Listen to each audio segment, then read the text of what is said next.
20 millions d'utilisateurs par jour en France, l'impact que peut avoir YouTube est colossal. Aujourd'hui, on va parler de l'importance de posséder une chaîne YouTube en 2023, en 2024, peu importe de quand tu regardes cette vidéo. En tout cas, si jamais tu hésites à créer ta chaîne, j'espère que cette vidéo te donnera la motive parce que tu passes clairement à côté de quelque chose. C'est parti.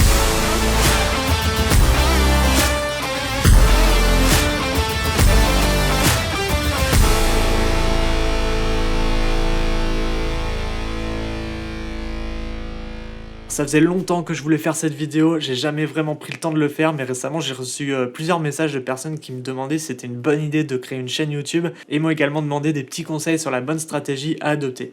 Alors petit disclaimer, je suis loin d'être le meilleur pour parler de ça, mais je suis présent sur la plateforme depuis suffisamment longtemps pour me permettre de donner 2 ou 3 conseils. Donc est-ce que c'est une bonne idée? Forcément j'ai répondu oui, et d'ailleurs c'est ça qui m'a motivé à faire cette vidéo aujourd'hui. J'ai listé pas mal de points et tu vas voir qu'il y a un tas de raisons qui font que n'importe quel créateur doit posséder une chaîne YouTube et c'est ce qu'on va prendre le temps d'analyser dans cette vidéo. Alors parmi les personnes qui m'ont demandé, certaines sont déjà vidéastes comme moi, donc selon moi c'est une raison supplémentaire pour pouvoir se lancer. Le fait de connaître déjà le métier permet plusieurs choses. Premièrement, filmer et monter une vidéo, c'est ultra simple, tu sais déjà faire, donc tu vas pas forcément perdre de temps sur cette partie. Et ensuite, vu que tu connais déjà le métier, tu as forcément des astuces à partager, des conseils à donner, du matériel que tu aimerais présenter et partager à ton audience. Donc là, ta niche est toute trouvée, il y a une belle communauté de photographes et de vidéastes présentes sur YouTube et il y a clairement de la place pour des petits nouveaux. Si jamais tu souhaites te lancer sur cette plateforme, c'est vraiment très très loin d'être saturé et tu as forcément une manière différente de voir les choses par rapport à d'autres vidéastes, ce qui te permet déjà de te démarquer. Le fait de posséder une chaîne YouTube, ça peut être également un moyen de montrer ton travail, d'uploader uniquement tes projets pro ou perso sans forcément apparaître face à la caméra. Tu peux tout simplement posséder une chaîne et poster tes projets, et ça sans forcément avoir en tête le fait de devenir youtubeur. Il y a beaucoup de gens qui se sentent pas très à l'aise avec ça et c'est ok, on peut le comprendre, mais tu peux très bien te servir de cette plateforme pour créer un portfolio, avoir toutes tes prods sur la même chaîne ou des montages de tes meilleurs prods, des reels, des projets perso, etc. Donc ça, c'était dans le cas d'une personne qui fait déjà de la vidéo, mais je sais très bien que tout le monde n'est pas filmmaker, mais du coup on n'a pas forcément besoin d'avoir des connaissances très poussées en vidéo pour pouvoir lancer sa propre chaîne YouTube. Si jamais c'est ça qui te freine, franchement il va falloir déconstruire cette idée-là de ta tête, parce que souvent on se dit qu'on est limité soit par le matos, parce qu'il n'est pas assez bien, soit par notre capacité à savoir l'utiliser, juste par peur de s'avouer qu'en fait c'est nous qui nous infligeons cette propre limite et que absolument tout le monde est capable de produire des vidéos. Si ta passion c'est, je sais pas moi, le jardinage, la couture, le bricolage ou je sais pas, le dessin, peu importe, rien ne t'empêche de partager ta passion, quelle qu'elle soit, et faire découvrir ton univers aux internautes. Aujourd'hui, il existe vraiment un tas d'outils très pratiques pour faire des montages. Il y a des logiciels gratuits, moi je t'en laisse quelques-uns dans la description.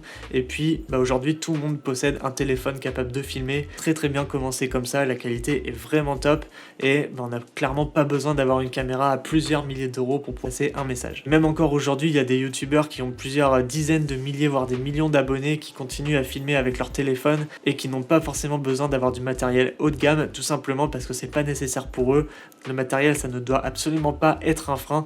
Tant que tu as quelque chose à partager, que ton message est transmis, j'ai envie de te dire, c'est ça le plus important. Donc le fait de partager ta passion ou ton métier, ça va te permettre de créer des liens avec d'autres personnes qui ont la même passion que toi, et de cette manière tu vas pouvoir constituer une petite communauté autour de toi et commencer à faire augmenter ton audience petit à petit. Les gens, ils vont commencer à te connaître, à apprécier ton travail, ton approche, ta mentalité, ta personnalité. Certains vont s'identifier à toi parce que les messages que tu fais passer dans tes vidéos vont refléter un certain état d'esprit. Tout ça, ce côté naturel, proche des gens, c'est vraiment quelque chose qui marche pas mal sur YouTube, et je trouve qu'aujourd'hui les gens ont besoin de cette authenticité là, et c'est quelque chose qui n'est vraiment pas compliqué à mettre en place, il suffit juste de rester soi-même en fait. Alors par contre, il ne faut pas espérer exploser les compteurs de vues et d'abonnés du jour au lendemain.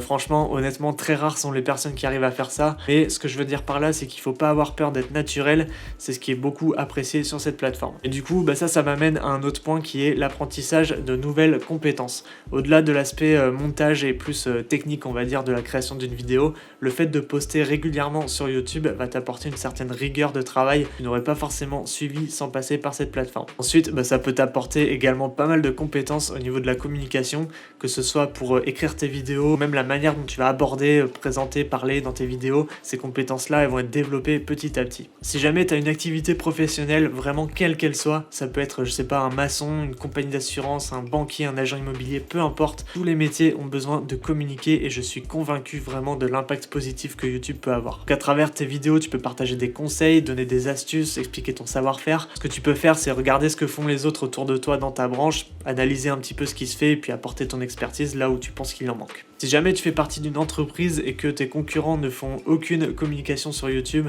je dis YouTube mais ça peut être Instagram et TikTok aussi, hein, peu importe le réseau social, ça peut être un moyen justement de te démarquer de la concurrence en venant chercher un public, une clientèle aussi différente et sûrement plus jeune ou en tout cas plus connectée. Peu importe ton secteur d'activité, le fait de considérer YouTube, Insta, TikTok, c'est pareil, comme stratégie de communication n'est vraiment pas une mauvaise chose, au contraire, moi je dirais que c'est plutôt dans l'air du temps et que c'est quasiment primordial en fait. Tu sais jamais les retombées que ça peut avoir à l'avance. Aujourd'hui, il n'y a jamais autant eu de personnes au monde qui consomment des vidéos YouTube. Moi-même, j'en consomme énormément de manière quotidienne et je sais que c'est le cas pour beaucoup de monde, probablement toi aussi. En faisant mes recherches pour préparer cette vidéo, moi je suis tombé sur quelques chiffres qui m'ont fait péter le cerveau.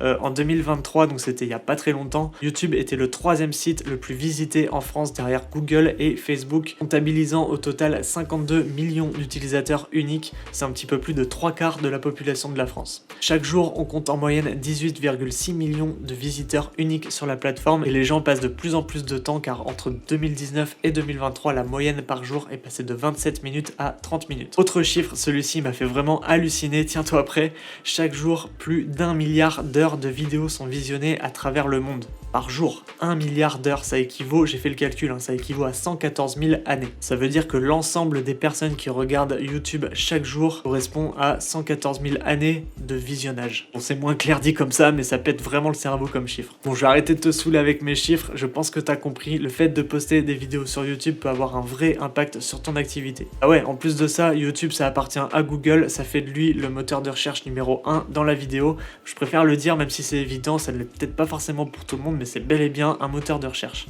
S'il y a bien une chose qui n'a pas changé au fil des années sur YouTube, c'est cette barre qui est en haut de la page et qui est utilisée par des millions, voire des milliards de personnes. Et du coup, ça fait que tes vidéos, elles sont référencées de manière naturelle et les gens pourront les rechercher, elles pourront tomber dessus en recherchant quelque chose de similaire aussi, ou même apparaître dans les suggestions des utilisateurs, ou bien mis en avant par l'algorithme. Alors certes, le fait de créer une vidéo, ça demande beaucoup de temps, ça demande de l'énergie, et peut-être que tu te dis que ça vaut pas forcément le coup, mais en tout cas, ça vaut le coup d'essayer parce que t'as rien à perdre si ce n'est qu'un petit peu de temps. Au moins, la vidéo que tu as produite, elle est en ligne et tu peux la partager à qui tu veux. Et qui sait, une de tes vidéos peut être poussée par les algos de YouTube et faire beaucoup de vues en peu de temps, et ça, c'est vraiment tout ce que je te souhaite. Ce qui m'amène au point suivant, la thune. Tu sais, c'est possible de gagner de l'argent grâce à YouTube, je t'apprends rien en disant ça, mais quand on y réfléchit, tu postes gratuitement une vidéo. Moi je trouve le concept quand même assez stylé si on y réfléchit. Mais ça peut devenir une source de revenus supplémentaire sur le long terme. Plus ton audience va grossir et interagir avec toi, plus tu pourras grossir également et adhérer au programme de partenariat YouTube,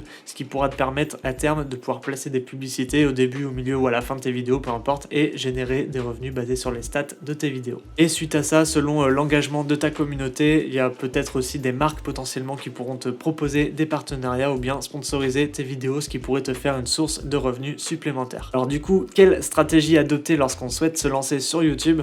Moi au départ, je vais être honnête avec toi, j'avais pas du tout établi de stratégie sur YouTube. Dès que j'avais un sujet de vidéo que je trouvais intéressant, j'en faisais une vidéo et je partageais ça sur YouTube. J'avais pas du tout de planning d'upload, parfois je mettais rien pendant 2 mois et ensuite je me mettais 2 vidéos par semaine pendant 1 mois. Bref, ça ressemblait clairement à rien, mais s'il y a une chose que je savais, c'est que peu importe la vidéo que je produisais, il fallait impérativement que celui ou celle qui regarde cette vidéo en ressorte avec une valeur ajoutée. Moi, mon but à moi en tant que photographe vidéaste, c'est d'aider les personnes qui souhaitent se lancer dans ce métier. Ça peut être à travers de tutoriels sur des logiciels, des retours d'expérience sur tel ou tel type de matos, ou bien du test de matériel tout simplement. Les possibilités sont vraiment nombreuses, donc moi ma stratégie c'est de proposer du contenu adapté à des personnes intéressées par le monde de l'audiovisuel.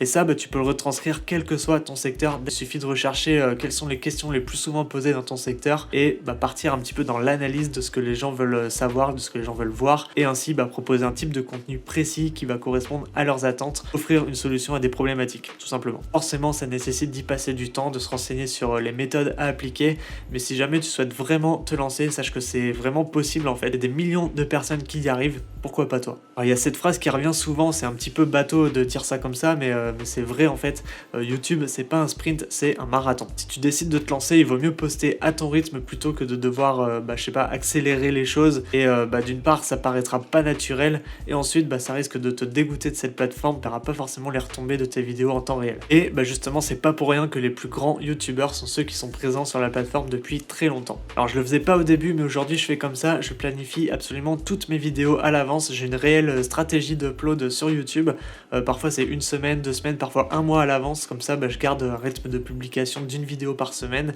c'est mon rythme à moi et ça m'évite de galérer à devoir trouver une idée de vidéo à la dernière minute. D'ailleurs moi des idées de vidéos j'en ai plein, j'ai un document de plusieurs pages avec des dizaines et des dizaines de titres de vidéos que j'alimente en permanence. Dès que j'ai une idée je la note, comme ça ça peut être une vidéo pour plus tard et comme ça aussi je sais que ma fréquence d'upload sur ma chaîne elle reste la même et je me concentre sur les prochaines vidéos. Donc ça c'est une stratégie que j'ai mis en place au fil des années et c'est ma manière à moi de fonctionner. Après je sais que d'autres fonctionnent vidéo par vidéo, dès qu'il y en a une qui upload ils commencent à bosser sur celle d'après, un petit peu au dernier moment quoi. Moi c'est un rythme qui ne me convient pas du tout parce que j'aime bien prendre mon temps et je déteste bosser dans la précipitation. Je préfère largement prendre de l'avance et prendre le temps de bien faire les choses, créer du contenu de qualité, plutôt que de me dépêcher à produire du contenu qui sera bâclé et qui ne me conviendra pas du tout au final. Bon du coup je sais que j'ai évoqué plein de choses dans cette vidéo donc je vais essayer de récapituler un petit peu tout ça. Alors oui c'est une excellente idée de créer une chaîne YouTube, il n'y a vraiment pas de doute là-dessus. D'une part pour partager ta passion avec une communauté tout autant passionnée que toi, donc ça peut te permettre de rencontrer d'autres personnes également. Moi ça a été mon cas, j'ai rencontré d'autres créateurs qui font la même chose que moi et à chaque fois ça a été une super expérience. Ensuite ça va développer tes compétences en communication, en savoir-faire aussi parce que plus tu vas produire des vidéos, plus tu vas gagner en compétences sur les différents logiciels. Ensuite sur une note un peu plus personnelle, ça va te permettre de renforcer ta confiance en toi. Il y en a pour qui c'est naturel et ça va pas prendre beaucoup de temps à être à l'aise face à une caméra, d'autres pour qui ça va être beaucoup plus long mais ça se travaille et c'est pas quelque chose d'insurmontable. Ensuite on l'a vu, YouTube ce sont des millions et des millions d'utilisateurs chaque jour, donc un potentiel de visibilité qui est vraiment très très large, qui va de pair avec une stratégie de développement, donc forcément il faut y passer du temps et à force de travail, de persévérance, tu pourras réussir à atteindre un public de plus en plus large et ainsi pourquoi pas commencer à générer des revenus. Et enfin je vais terminer cette vidéo là-dessus, c'est sûrement la chose la plus importante, il ne faut pas faire l'erreur de vouloir à tout prix percer sur YouTube. La réalité c'est que bien souvent les personnes arrêtent de poster sur la plateforme parce que ça marche pas, les vues décollent pas ou bien le compteur d'abonnés ne décolle pas. Alors c'est bien d'avoir de l'ambition et de faire progresser ta chaîne, mais il faut avant tout montrer ton envie de bien faire, montrer que c'est un réel plaisir que tu prends à faire tes vidéos. Donc ça c'est ce que je me suis toujours dit depuis le tout début, je prends réellement du plaisir à faire ces vidéos parce que c'est avant tout ma passion et même si dans un coin de ma tête j'ai envie de faire grossir cette chaîne, forcément faire augmenter cette communauté et générer plus de revenus, je perds pas l'essentiel qui est de prendre du plaisir. Voilà, j'espère que cette vidéo, cette très longue vidéo sur YouTube t'a plu, n'hésite pas à me dire dans les commentaires si toi t'envisages de créer ta chaîne YouTube, n'hésite pas à la partager aussi si t'en as une, moi j'irai faire un tour et puis ça peut permettre aussi à d'autres personnes de te découvrir. Quoi qu'il en soit, merci d'avoir regardé cette vidéo jusqu'au bout, il y en a une autre qui s'affiche quelque part à l'écran, donc je te dis à tout de suite.